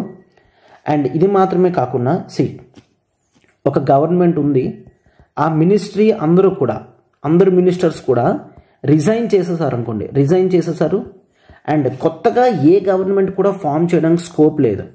అప్పుడు కూడా ప్రెసిడెంట్స్ రూల్ అనేది ఇంపోజ్ చేయొచ్చు అని చూస్తాం. అండ్ కాన్స్టిట్యూషనల్ డైరెక్షన్ సెంటర్ ఇస్తే స్టేట్ ఒకవేళ ఫాలో అవ్వకపోతే అప్పుడు కూడా ప్రెసిడెంట్స్ రూల్ ఇంపోజ్ చేయొచ్చు అని చెప్తున్నారు. అండ్ ఒకటి physical break down of government అనేది అంటే ఏంటి అంటే కాన్స్టిట్యూషనల్ ప్రొవిజన్స్ అనేవి స్టేట్లో ఎండేంజర్ అయితే మాత్రమే ప్రెసిడెంట్స్ రూల్ ఇంపోజ్ చేయాలి, ఇష్టం వచ్చినట్లు పెట్టకూడదు అని చెప్తున్నారనమాట. రైట్. అండ్ ఇవి మాత్రమే కాదు, ప్రాపర్ రీజన్స్, ఇంప్రాపర్ రీజన్స్ కూడా చెప్తున్నారు. అంటే ఈ ఇంప్రాపర్ రీజన్స్ వలన ఒకవేళ ప్రెసిడెంట్స్ రూల్ పెడితే Supreme Court has every power to restore the earlier government అని చూస్తాం. ఒకటి ఏంటి అంటే ఒక గవర్నమెంట్ డిజాల్వ్ అయ్యింది, వెంటనే కొంతమంది వచ్చి మేము గవర్నమెంట్ ఫామ్ చేయగలము, ఆల్టర్నేటివ్ మినిస్ట్రీ అనేది చూపించినా గవర్నర్ గారు వాళ్ళ మాట వినకుండా కేవలం ప్రెసిడెంట్స్ రూల్ మాత్రమే ఇంపోజ్ చేస్తే అది రాంగ్ అనమాట. ఓకేనా. ఫర్ ఎగ్జాంపుల్ పార్టీ ఏ పవర్లోకి ఉంది, అయితే వీళ్ళందరూ రిజైన్ చేసేసారు, but party B plus party C వీళ్ళిద్దరూ కలిపి మెజారిటీ ఫామ్ అయ్యి గవర్నమెంట్ని ఫామ్ చేద్దాం అనుకున్నారు. వీళ్ళిద్దరూ వెళ్ళి గవర్నర్కి అడుగుతారనమాట, సార్ మాకు ఒక ఛాన్స్ ఇవ్వండి, మేము మా మెజారిటీ చూపించుకుంటాము, మీరు యాక్సెప్ట్ చేస్తే గవర్నమెంట్ ఫామ్ చేస్తామంటే గవర్నర్ వీళ్ళ మాట వినకుండా కేవలం స్టేట్లో ప్రెసిడెంట్స్ రూల్ ఇంపోజ్ చేయాలి అని ప్రెసిడెంట్ గారికి లెటర్ రాశారనుకోండి, అది ఇంప్రాపర్ కండిషన్ అని మనం అంటామన్నమాట. రైట్. అండ్ గవర్నర్ గారు ఏమీ కూడా చూడకుండా డైరెక్ట్గా ప్రెసిడెంట్ గారికి ఇట్లా ప్రెసిడెంట్స్ రూల్ పెట్టండి అని రాసినా సరే అది కూడా ఇంప్రాపర్ కండిషన్ అని చూస్తాం. అంటే అతనంతటా అతను ఓన్ అసెస్మెంట్ చేసేసుకున్నా సరే అది కూడా రాంగ్ అని మనం చూస్తామన్నమాట. రైట్. అండ్ 1977-80లో జరిగినట్టు సెంట్రల్ గవర్నమెంట్లో గవర్నమెంట్స్ ఫార్మ్ అయితే స్టేట్స్లో ఉన్న స్టేట్ గవర్నమెంట్స్ని కూల్చేసేవారు కదా, అలాంటివి కూడా రాంగ్ అని మనం చూస్తాము. అండ్ మాల్ అడ్మినిస్ట్రేషన్ అంటే కరప్షన్ జరిగింది ఆర్ సంథింగ్ ఏదో జరిగింది అని మాల్ అడ్మినిస్ట్రేషన్ బేసిస్లో స్టేట్స్లో ఉన్న గవర్నమెంట్ని డిజాల్వ్ చేయడానికి లేదు. క్లియర్. సో ఈ గవర్నమెంట్ కరప్షన్ చేసింది అనే ఉద్దేశంతో ప్రెసిడెంట్ రూల్ పెట్టడానికి లేదు. కరప్షన్ చేసిందో లేదని సుప్రీంకోర్టు చూస్తుంది అంతే తప్ప సెంటర్ ఇన్వాల్వ్ అయ్యి గవర్నమెంట్ని కూల్చేసి ప్రెసిడెంట్స్ రూల్ పెట్టకూడదు. ఓకేనా, అది ఇంప్రాపర్ యూసేజ్ అని చెప్తామన్నమాట. Right. Yes. And president's rule impose చేసేటప్పుడు కూడా ముందుగా స్టేట్ గవర్నమెంట్కి చెప్పాలి. లైక్ మీరు రిక్వైర్డ్ కండిషన్స్ అనేవి చూసుకోండి, కాన్స్టిట్యూషనల్ మెషినరీ బ్రేక్ డౌన్ చేస్తున్నారు, మీరు దాన్ని రెక్టిఫై చేయకపోతే ప్రెసిడెంట్స్ రూల్ ఇంపోజ్ చేయబడడం జరుగుతుంది అని ప్రయర్ వార్నింగ్ ఇవ్వాలి. ఆ వార్నింగ్ ఇవ్వకుండా చేయకూడదు అని చెప్తామన్నమాట. లైక్ అండ్ ఇది మాత్రమే కాదు, పార్టీ రిలేటెడ్ ప్రాబ్లమ్స్ ఉంటే ఈ విధంగా గవర్నమెంట్ని కూల్ చేసి చేయకూడదు. ఇటువంటి ఇంప్రాపర్ కండిషన్స్ ఎప్పుడు ఎక్కడ జరిగినా సరే ఖచ్చితంగా సుప్రీంకోర్టు అనేది ఇన్వాల్వ్ అవుతుంది, గవర్నమెంట్ని రీస్టోర్ చేయడం జరుగుతుంది అని గుర్తుంచుకోండి. రైట్. ఎస్. సో దీంతో కంప్లీట్గా మనం ఆర్టికల్ 352, ఆర్టికల్ 356 అండ్ 365 అనేది కంప్లీట్ చేసాం. Right. 356, 365 and we're left with article 360 that is financial emergency.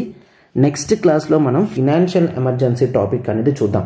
But so far topics ఏవైతే జరిగాయో అవి కంప్లీట్ అయిన వెంటనే మీరు వీటిని కంప్లీట్ చేసేస్తే మీకు టాపిక్స్ అనేవి కాస్త ఈజీగా అర్థమవుతాయి అన్నమాట. Right. So now we shall discuss about the financial emergency. So far national emergency చూసాం, ఏ విధమైన ఇంపాక్ట్ అనేది ఉంటుంది, దట్ ఈస్ లెజిస్లేచర్ పరంగా అండ్ ఎగ్జిక్యూటివ్ పరంగా అండ్ జ్యుడిషియల్ ఇంపాక్ట్ అనేది ఏ విధంగా కూడా ఎక్కడ ఉండదని చూసాం. సో అయితే state emergency that is president's రూల్లో కూడా చూసాం. ఫినాన్షియల్ ఎమర్జెన్సీలో at the matters of finance అనేది ఎట్లా ఇంపాక్ట్ చూపిస్తుంది, ఫినాన్షియల్ ఎమర్జెన్సీ అంటే ఏంటి, ఇవన్నీ కూడా మనం చూద్దాం. If you take article 360 deals with the financial emergency అన్నమాట. అంటే ఎప్పుడైనా సరే ఫినాన్షియల్ ఎమర్జెన్సీ అనేది ఎవరు డిక్లేర్ చేస్తారు, ప్రెసిడెంట్ ప్రొక్లైమ్ చేయడం జరుగుతుంది. అంటే ప్రెసిడెంట్ గారు చెప్తారనమాట, this is the time of financial emergency అని ప్రెసిడెంట్ గారు చెప్పడం జరుగుతుంది. అయితే ఏ సిచ్యువేషన్ అయితే వస్తుందంటే, ఒకవేళ the financial stability of India కానీ స్టేట్స్ కానీ ఎక్కడైనా డిస్టర్బెన్స్ అయ్యాయి అని ఫీల్ అయితే, ఫినాన్షియల్ స్టెబిలిటీ జాగ్రత్త చూడండి, ఫినాన్షియల్ స్టెబిలిటీ కానీ or the credit of India, ఈ టర్మ్స్ అనేవి మోస్ట్ ఇంపార్టెంట్ క్వశ్చన్స్ అనేవి వీటి మీద అడిగే ఛాన్సెస్ ఉంటాయి, అందుకే స్ట్రెస్ చేస్తున్నాను. ఫినాన్షియల్ స్టెబిలిటీ కానీ క్రెడిట్ ఆఫ్ ఇండియా కానీ or any part of the territory అంటే మొత్తం ఇండియా మొత్తమే కాదు, కేవలం ఏ పార్ట్లో అయినా సరే ఈ ఫినాన్షియల్ మ్యాటర్స్లో కనుక థ్రెటన్ అని ఫీల్ అయితే వెంటనే ప్రెసిడెంట్ గారు ఫినాన్షియల్ ఎమర్జెన్సీ అనేది డిక్లేర్ చేయొచ్చు. ఫినాన్షియల్ స్టెబిలిటీ కానీ క్రెడిట్ ఆఫ్ ఇండియా కానీ any part of its territory financial మ్యాటర్స్లో ఎఫెక్ట్ అయ్యింది అని భావిస్తే వెంటనే ప్రెసిడెంట్ గారు ప్రెసిడెంట్స్ రూల్ అనేది impact that is the financial emergency అనేది లెవీ చేసే ఛాన్సెస్ అనేవి ఉన్నాయన్నమాట. రైట్. అయితే దీంట్లో ఇంపార్టెంట్ థింగ్ ఏంటి అంటే, ప్రెసిడెంట్ గారు ప్రొక్లైమ్ చేస్తారు కదా, so if he feels satisfied అని మనం చూస్తాం. So 38th constitutional amendment act, as ముందు క్లాసెస్లో మనం డిస్కస్ చేసుకున్నట్టు 38th కాన్స్టిట్యూషనల్ అమెండ్మెంట్ యాక్ట్ 1975లో సాటిస్ఫాక్షన్ ఆఫ్ ప్రెసిడెంట్ అనేది completely out of judicial review అని చెప్పడం జరిగింది. సాటిస్ఫాక్షన్ ఆఫ్ ప్రెసిడెంట్ అనేది కోర్ట్స్లో క్వశ్చన్ చేయడానికి లేదు అని క్లియర్గా చెప్పారు. బట్ దీన్ని నెక్స్ట్ అమెండ్మెంట్లో చేంజ్ చేశారు, that is 44th constitutional amendment act 1978లో ఈ ప్రావిజన్ని తీసేశారనమాట. నో, సాటిస్ఫాక్షన్ ఆఫ్ ప్రెసిడెంట్ కూడా జ్యుడిషియల్ రివ్యూకి వెళ్తుంది. ఎవరైనా ప్రెసిడెంట్ గారు mala fide and internal political reasons వలన ఫినాన్షియల్ ఎమర్జెన్సీ లెవీ చేశారు అని అనిపిస్తే వెంటనే ఆ ప్రొక్లమేషన్ మీద సుప్రీంకోర్టుకి వెళ్ళడం అనేది జరుగుతుంది, హైకోర్టుకి అయినా సరే వెళ్ళొచ్చు అనమాట, రైట్. సో ఇది 44th కాన్స్టిట్యూషనల్ అమెండ్మెంట్ యాక్ట్ 1978లో తీసుకొని రావడం జరిగింది. Same satisfaction of president, national emergency అయినా, దట్ ఈస్ ప్రెసిడెంట్స్ రూల్ అయినా, అండ్ నెక్స్ట్ ఫినాన్షియల్ ఎమర్జెన్సీ అయినా సేమ్ కండిషన్. ఏ ఎమర్జెన్సీలో అయినా satisfaction of president is under judicial review అని గుర్తుంచుకోండి, రైట్. క్వశ్చన్స్ అనేవి కన్ఫ్యూషన్గా ఇచ్చినా కన్ఫ్యూజన్ అవ్వాల్సిన అవసరం అనేది లేదని చెప్తున్నాను, రైట్. ఎస్, ఇట్లా ఎప్పుడైనా ప్రెసిడెంట్ గారు ప్రొక్లెయిమ్ చేస్తే then it need to take the parliamentary approval అనేది తీసుకోవాలన్నమాట, పార్లమెంటరీ అప్రూవల్. సో పార్లమెంట్ ఖచ్చితంగా యాక్సెప్ట్ చేయాలని చూస్తాము. సో పార్లమెంటరీ అప్రూవల్ ప్రకారం ఏంటి అంటే ఎప్పుడైతే ప్రొక్లమేషన్ చేస్తారో వితిన్ 2 months లోపల, వితిన్ 2 months, లైక్ మనం ఆల్రెడీ చూసాం కదా, 1 month కండిషన్ అనేది నేషనల్ ఎమర్జెన్సీకి ఉంటుంది, 2 months కండిషన్ అనేది ప్రెసిడెంట్స్ రూల్కి ఉంటుంది. ఫినాన్షియల్ ఎమర్జెన్సీలో కూడా 2 months అనేవి చూస్తాం. ప్రొక్లెయిమ్ చేసిన 2 monthsలో ఖచ్చితంగా బోత్ హౌసెస్లో అప్రూవల్ అనేది తీసుకోవాలి. అండ్ ఈ అప్రూవల్ అనేది సింపుల్ మెజారిటీతో సరిపోతుంది, clear, simple majority. And differences ఇక్కడే చెప్తున్నాను. నేషనల్ ఎమర్జెన్సీలో స్పెషల్ మెజారిటీ కావాలని చూస్తాం, ప్రెసిడెంట్స్ రూల్లో సింపుల్ మెజారిటీ సరిపోతుంది, ఫినాన్షియల్ ఎమర్జెన్సీలో కూడా సింపుల్ మెజారిటీ అనేది సరిపోతుంది అనమాట. సేమ్ కండిషన్, ఒకవేళ పార్లమెంటరీ అప్రూవల్కి ముందే లోక్సభ డిజాల్వ్ అయిపోతే Rajya Sabha in the mean time pass చేస్తూ ఉంటే ఫినాన్షియల్ ఎమర్జెన్సీ అనేది కంటిన్యూ అవుతుంది. ఎంతవరకు? మళ్ళా కొత్త లోక్సభ రీకాన్స్టిట్యూట్ చేసి నెక్స్ట్ 2 months లోపల దాని అప్రూవల్ అనేది తెచ్చుకోవాలన్నమాట, రైట్. సో ఈ విధంగా టోటల్గా మనకు చెప్పడం జరిగింది, ఓకేనా. నెక్స్ట్ లోక్సభ రీకాన్స్టిట్యూట్ చేసి within 30 days of first sitting of Lok Sabha లోపల అప్రూవల్ అనేది తెచ్చుకోవాలి. In the mean time Rajya Sabha pass చేస్తూ ఉండాలన్నమాట, రైట్.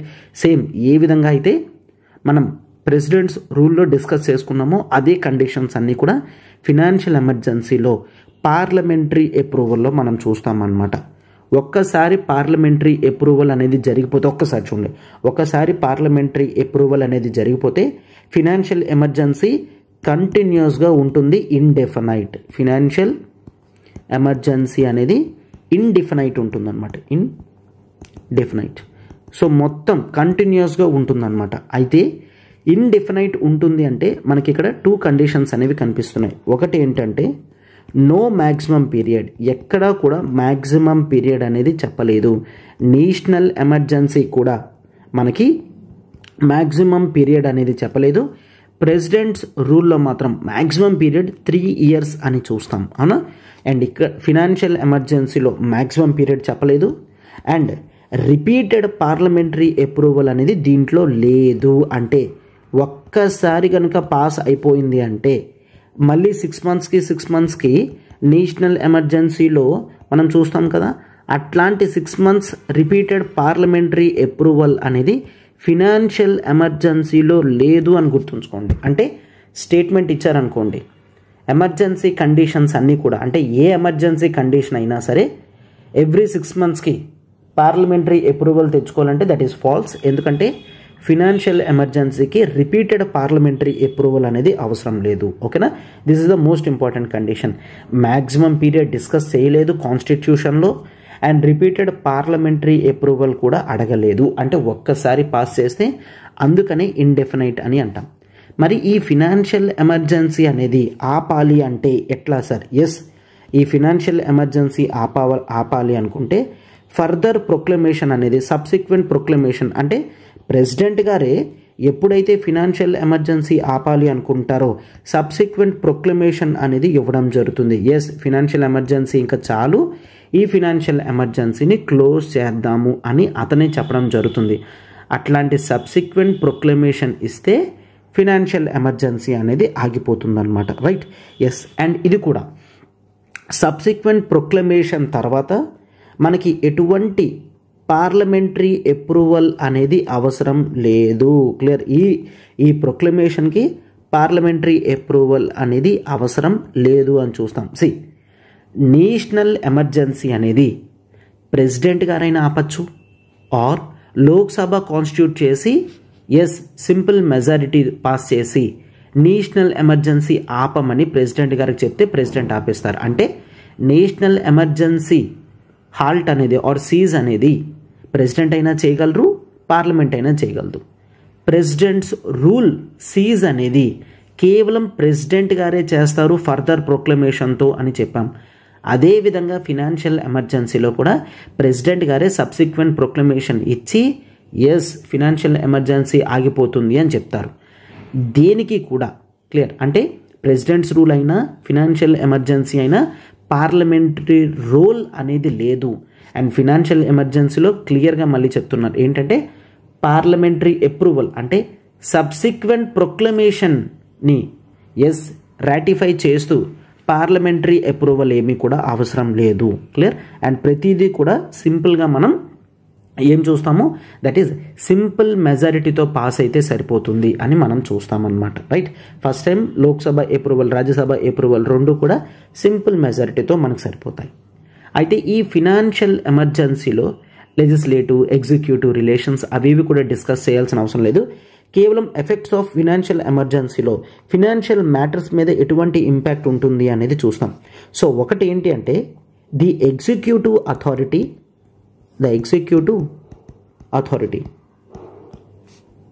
కొన్ని డైరెక్షన్స్ అనేవి స్టేట్స్కి ఇవ్వగలరు అనమాట. Executive authority of centre financial ఎమర్జెన్సీలో టోటల్ సెంట్రలైజేషన్ జరుగుతుంది అవునా. సెంటర్ చేతుల్లో ఈవెన్ స్టేట్స్ యొక్క ఫినాన్షియల్ మ్యాటర్స్ కూడా సెంటర్ చేతుల్లోకి వెళ్ళిపోతుంది.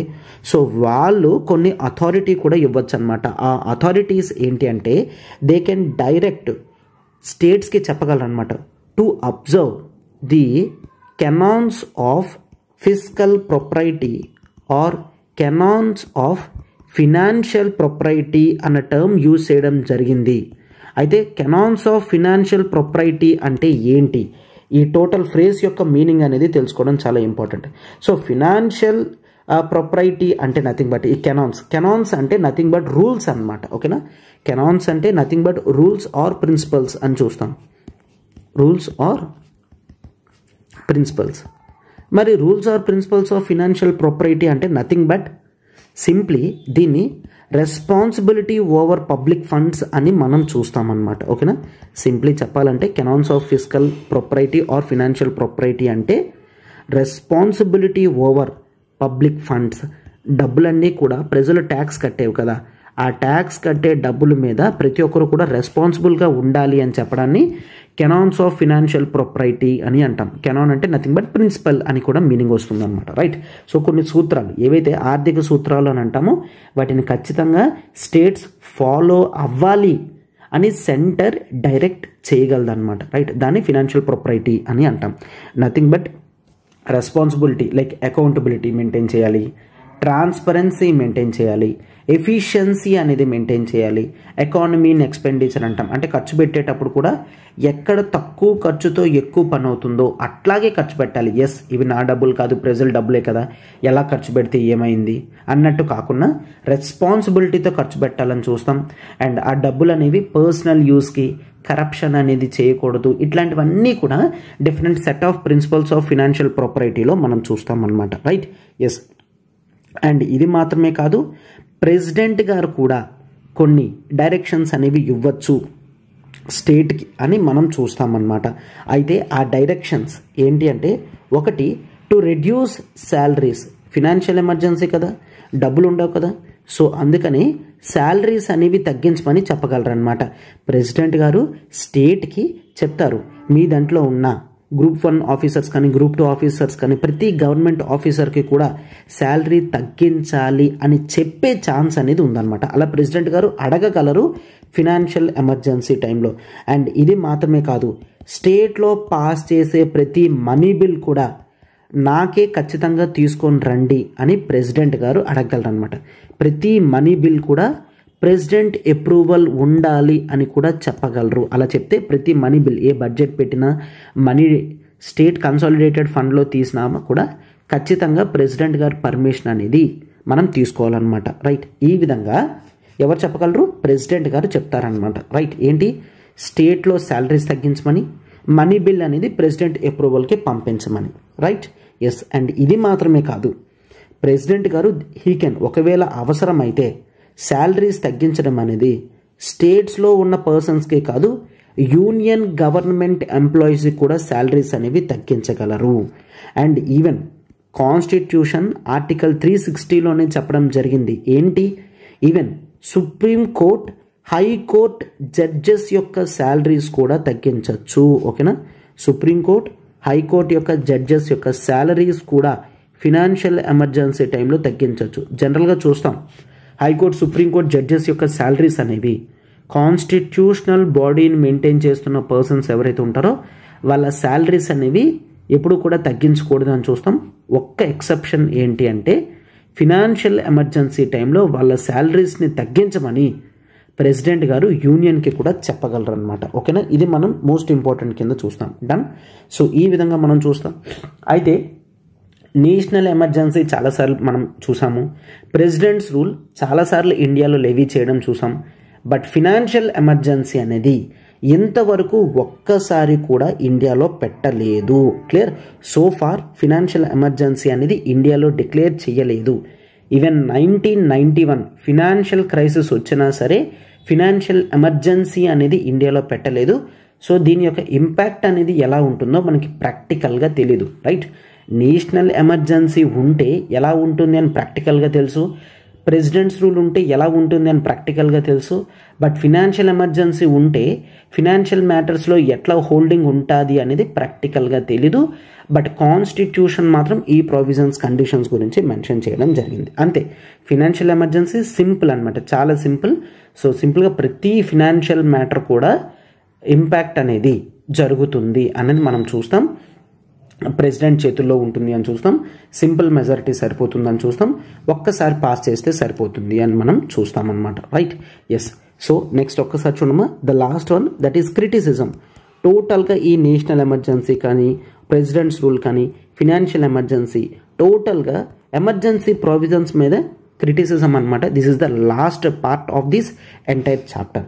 క్రిటిసిజం ఏంటి అంటే చాలామంది క్రిటిసైజ్ చేస్తున్నారు, ఈ ఎమర్జెన్సీ ప్రొవిజన్స్ వలన ఫెడరల్ క్యారెక్టర్స్ అనేవి డెస్ట్రాయ్ అవుతున్నాయి అని క్రిటిసైజ్ చేస్తున్నారు. ఏంటి, ఫెడరల్ క్యారెక్టర్స్ అనేవి డెస్ట్రాయ్ అవుతున్నాయి అనమాట. అంటే నేషనల్ ఎమర్జెన్సీ, స్టేట్ ఎమర్జెన్సీలో సెంటర్కి స్టేట్ మధ్యలో ఉన్న రిలేషన్స్ అనేవి డెస్ట్రాయ్ అవుతున్నాయని చెప్తున్నారు. సో ఫెడరల్ క్యారెక్టర్ అనేది డెస్ట్రాయ్ అవుతుంది అని చూస్తాము. అండ్ ఇది మాత్రమే కాకుండా కంప్లీట్గా యూనియన్ చేతుల్లోకి వెళ్ళిపోతుంది పవర్ అని చూస్తాం. దీన్నే సెంట్రలైజేషన్ అని అంటాం. టోటల్గా పవర్ అంతా కూడా సెంటర్ చేతుల్లోకి వెళ్ళిపోతుంది అని మనం చూస్తామన్నమాట. So there are few persons like HV Kamath. ఇతను ఏమని చెప్తున్నారంటే హీఈస్ క్రిటిసైజింగ్. రైట్, సో ఇతను కాన్స్టిట్యూంట్ అసెంబ్లీలో ఉన్నారు, అప్పుడే క్రిటిసైజ్ చేయడం జరిగింది. ఏంటంటే ఈ ఎమర్జెన్సీ ప్రొవిజన్స్ అనేవి ఒక టొటాలిటేరియన్ స్టేట్ వైపు తీసుకొని వెళ్తుంది. అంటే యూనియన్ గవర్నమెంటే అంతా, ప్రతిదీ కూడా యూనియన్ చేతుల్లో ఉంది. ఈ సెంట్రలైజేషన్ని ఇతను టొటాలిటేరియన్ అని క్రిటిసైజ్ చేయడం జరిగిందనమాట. రైట్, అండ్ ఇది మాత్రమే కాదు, కొంతమంది ఏం క్రిటిసైజ్ చేస్తున్నారంటే ప్రెసిడెంట్ గారు he is becoming as dictator, అతను ఒక డిక్టేటర్ కింద తయారవుతున్నారు ఎమర్జెన్సీ టైంలో అని కూడా క్రిటిసైజ్ చేయడం జరుగుతుందన్నమాట. అండ్ ఈవెన్ ఫినాన్షియల్ ఎమర్జెన్సీ టైంలో కంప్లీట్ ఫినాన్షియల్ అటానమీ అనేది పోతుంది, మొత్తం సెంటర్ చెప్పినట్లే జరుగుతుంది అని చెప్తున్నారు. అండ్ ఈవెన్ ఫండమెంటల్ రైట్స్ కూడా ఈ టైంలో డిస్టర్బ్ అవుతున్నాయి. ఫండమెంటల్ రైట్స్ కూడా ఈ టైంలో డిస్టర్బెన్స్ అవుతున్నాయి. లైక్ ఆర్టికల్ 358 అండ్ 359 ఆర్టికల్స్ కూడా మనం చూసాం. అవునా, ఏ విధంగా ఫండమెంటల్ రైట్స్ ఇంపాక్ట్ అవుతున్నాయో కూడా ప్రీవియస్ క్లాసెస్లో మనం డిస్కస్ చేసుకోవడం అనేది జరిగింది. Right, yes. సో టోటల్గా మనం ఎమర్జెన్సీ కండిషన్స్ ప్రొవిజన్స్ అన్ని కూడా ఇట్లా చూస్తాం అనమాట. రైట్,